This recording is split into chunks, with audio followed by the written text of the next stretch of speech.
బయటికి వెళ్తున్నారు, సొసైటీలో చాలామందిని కలవాల్సి వస్తుంది, మాట్లాడాల్సి వస్తుంది.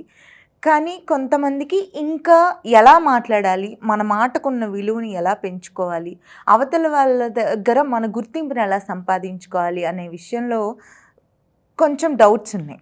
మీరేమైనా కొన్ని సజెషన్స్ ఇవ్వగలరా? ఎవరైనా మాట్లాడేటప్పుడు చాలామంది ఎలా ఉంటుందంటే క్వశ్చన్ అడుగుతారు, ఆన్సర్ ఎక్స్పెక్ట్ చేయరు.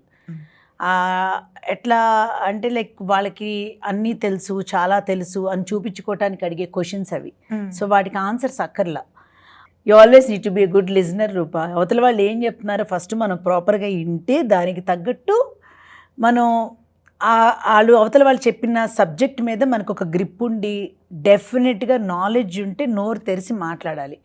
అవతల వాళ్ళు ఏదో అడిగారు, ఏదో మాట్లాడారు కాబట్టి మనం ఇంకొంచెం టాలెంటెడ్ అని ప్రూవ్ చేసుకోవడానికి అవసరానికి మించి సబ్జెక్టు తెలియక ఇంకేదో మాట్లాడదామని ట్రై చేస్తే ఏమవుతుందంటే అవతల వాళ్ళకి మన మీద ఉండే ఇంప్రెషన్ ఏమవుతుందంటే ఎలా ఉంటుందంటే like you lose the whole impression on that person.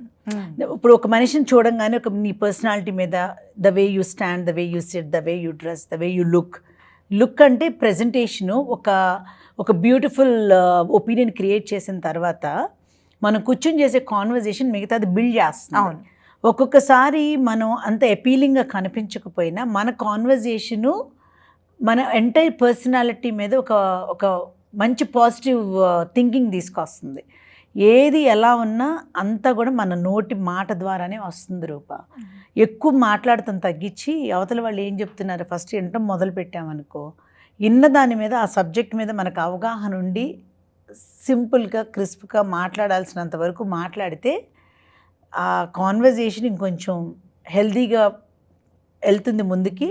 ఇంకొకసారి మనకు తెలియని విషయం ఏదన్నా ఉంటే అవతల వాళ్ళతో రిపీట్ చేసి అర్థం కాలేదనో లేకపోతే రిపీట్ చేసి దాన్ని ఎక్స్ప్లెయిన్ చేయమనో అడగటంలో ఏం అవమానం ఫీల్ అవ్వాల్సిన అవసరం లేదు.